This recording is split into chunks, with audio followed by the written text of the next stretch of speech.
In this episode, I'm outlining the Apple AR headset and the Metaverse implications.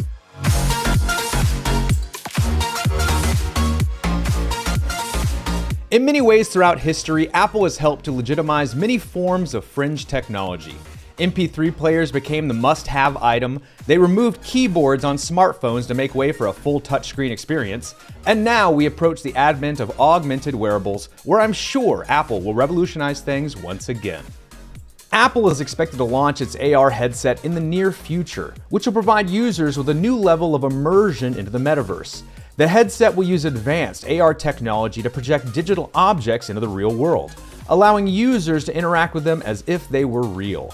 But the implications of this technology go far beyond just personal entertainment. The Apple AR headset has the potential to change the way we interact with the world around us. With the ability to overlay digital information into the physical worlds, this device could revolutionize industries like education, healthcare, and even architecture. Imagine being able to visualize complex scientific concepts in a virtual lab, or being able to see detailed blueprints of a building before it's even built. The possibilities are endless.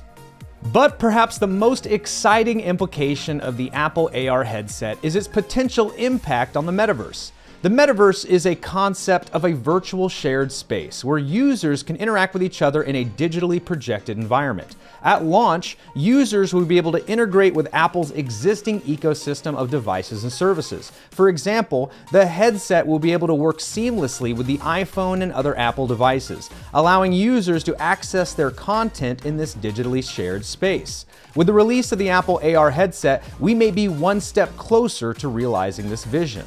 Now, I know what you're saying. You're saying to yourself, fununcle, Apple hates Web3. They have publicly stated that they hate cryptocurrencies and they will not allow it on their marketplaces. They hate NFTs and they're trying to restrict NFT apps on its marketplace. And yes, they hate the metaverse. They've publicly come out and said Apple does not like the metaverse, and they predict a different technology will shape the future. And what's more is Apple is in direct competition with Meta, aka Metaverse. Facebook has tried to stake a claim to the term, and so Apple, of course, will have to come out with its own version of the metaverse with a completely different name and marketing brand scheme.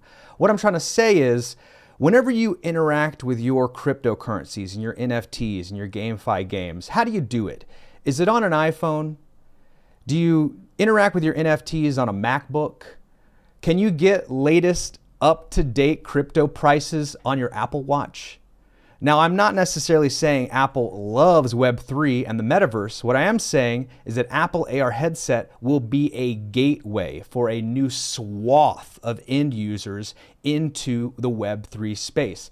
Whether it's metaverse games like Decentraland or the Sandbox, or 3D NFT galleries, or even the metaverse on Facebook. There will be some kind of third-party app or backdoor access to use all of these things. And it'll actually motivate developers to build even more backbone structure to Apple and Web3 integration. And so, yeah, I will agree with you that Apple hates the metaverse.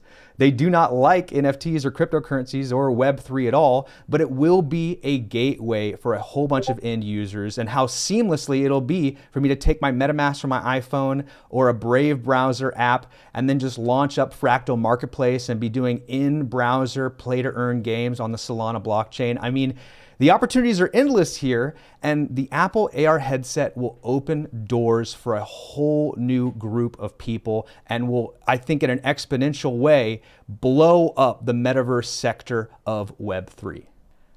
And with that, we gotta dump into some metaverse news. And our first couple stories here are all about the money as the metaverse to possibly create $5 trillion in value by 2030. To put that in perspective, Bitcoin was a little over $1 trillion at the market peak, and the entire cryptocurrency market as a whole was almost $3 trillion. And so the idea that just the metaverse play alone could be worth $5 trillion is huge, but I bet you they're taking into account, the NFT sectors that will be interacted with in the metaverse, the cryptocurrency plays that'll be happening across platforms, and then the idea that Apple will have their own, Facebook and Google will all have their own metaverse plays, probably YouTube, will have a separate metaverse, and then collectively across all of those will be about a $5 trillion valuation. All in all, we're seeing growth in the sector. It will be almost double, maybe even triple where it was at the most recent market peak by 2030. That's really exciting news. Chinese governments are building $28 billion metaverse industry by 2025. So whole countries are donating not millions, billions of dollars to this industry because they know that we got to replace the old Web 2 way of doing things. Get rid of Teams, get rid of Google Meet, get rid of WeChat and WhatsApp. We got to have a new metaverse interaction. A new way to video chat in a 3D way with our clients, with our friends, with our customers. It will be the future, and some of the brightest minds in China are throwing down by the billions to make that happen. South Korea as well. They keep betting on the metaverse, ignoring the current clunky technology.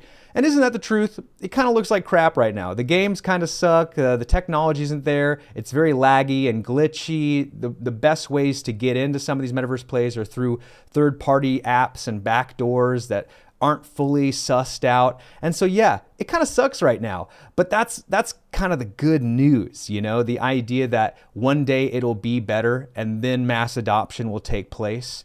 And then also think about video games, how bad, clunky 8-bit, 16-bit video games used to look. And now look at where we are 20, 30 years later. And so the same thing's going to happen with this technology too. It'll just catch up to our dreams. Right now, our dreams and the technology are mismatched, and in the future, they will align perfectly. And by that time, we will have a whole infrastructure built for end users to hop in, seamlessly integrate everything about their lives into this metaverse, maybe even scan themselves. So it's just like a snap of your fingers, you have an avatar kind of thing. And it's really exciting stuff. And then our rest of our stories here about big brand plays, how Metaverse, Mercedes-Benz files 5 trademark applications for the Metaverse and NFTs, probably following in the footsteps of Porsche, although Porsche kind of dropped the ball there, maybe a cautionary tale that Mercedes will perfect those flaws. McDonald's will enter the Metaverse this Lunar New Year. Who's excited about that? Ugh. And Samsung is investing more than $35 million in Latin American focused metaverse initiatives. Samsung's doing something really exciting here where you can now play Xbox games on modern smart Samsung TVs without an Xbox. You do it all through the cloud, and the latency is almost nil. Just get an Xbox controller, sync it with your Samsung, and you can start playing games like Halo on the Xbox platform through the cloud. And so the idea that a simple Samsung TV by itself will be enough for an end user to interact with the metaverse is pretty exciting stuff in itself. So those of you who cannot afford a $2,000 or $3,000 VR headset, just buy a sub $1,000 Samsung TV. Not only do you have a way to access the metaverse, but you also have a cool TV with smart capabilities, all of your apps and everything are on there. It's really smart. And our last story here is kind of funny, but also a little true too. Like 1/3 of singles are ready to date in the metaverse. And it's kind of, at first you want to go, oh, that's silly. But then you also go, but it kind of makes sense, especially from the female perspective where they want to interact with you, but phone calls are kind of lame. And who's going to do a Zoom call, right? But if there was a social event happening in the metaverse, like a concert or some kind of singles meet and greet kind of thing where you don't have to share your information or even your name, but you can just go up and literally blind date other avatars, find out if your personalities click with each other. That's actually kind of a smart thing. And right now, as much as we try to have these social meetups on Zoom where 30 or 64 people show up, you can't actually have a one-on-one interaction that you can kind of like step in and out of and seamlessly have 2 or 3 different conversations happening at the same time. And the metaverse might actually be the solution there, where you can show up and have an intimate one-on-one conversation with one person and then seamlessly have a group activity happening at the same time that you can just kind of turn and adjust your focus when and where you need it. And especially for a girl, if you don't like the guy, you can just kind of get out of there, kind of just slowly walk out of this situation. So all in all, I thought this was kind of funny, but at the same time, we might be surprised to find out what works and what doesn't. And this might be one of those things that might actually be the perfect thing that we've always needed forever and might push mass adoption into AR, VR space. And so who knows? Exciting, but at the same time, got to end on something funny, And now it's time for my favorite part of the show. It's the Web3 Lounge, where I'm just kicking it, just no script, off the cuff, just talking about what's going on. You know, a little bit like a journal entry about Fununcle. And this year is crazy. It's shaping up to be really crazy. A lot of you have reached out to me on Discord. Thank you for checking in on me. I'm just working. I'm grinding away on so much stuff right now. For example, my company Enrich Studios is blowing up right now. I've got a project in Barcelona booked and Vegas. I'm leaving for Philly next week. I also have another one in Minneapolis. Just got back from Austin, Texas. And so work has been crazy. I also did a documentary film about the Koniag tribe up in Alaska. New appliance commercials as well. I'm doing the Magic the Gathering Pro Tour as a video engineer. So this year's wild. It's shaping up to be one of the busiest years of my life. Because I'm also revitalizing Bytes of Paradise too in the background. I'm going to be building out a whole bunch of new content, and I'm doing it all at once so it kind of uniformly looks the same. And I'll also be kind of batch releasing this stuff. So there's videos being consistently released while I'm out of town on these other projects.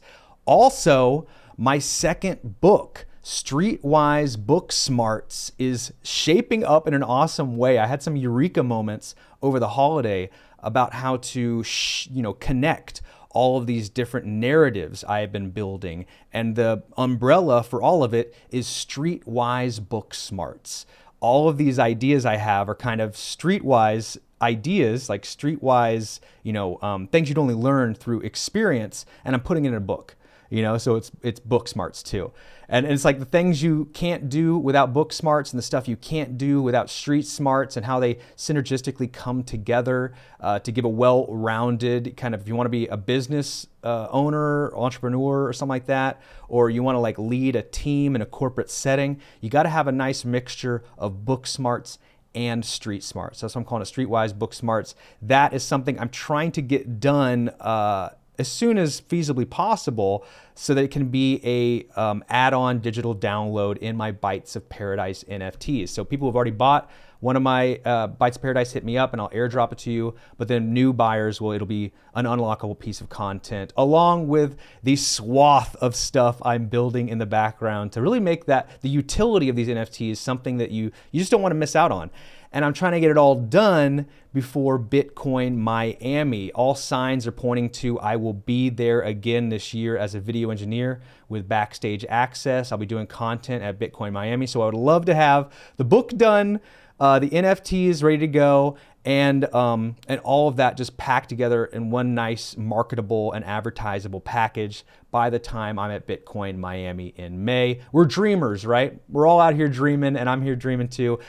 The bad news is that for this reason, I'm not as available to do Web3 content, which is good and bad. I'll try to get as many of these videos out as I can. I'd love to do 2 a month, but don't worry about me. I'm crushing it. This is shaping up to be like the best year of my life. And that's insane to think about, because last year was freaking crazy.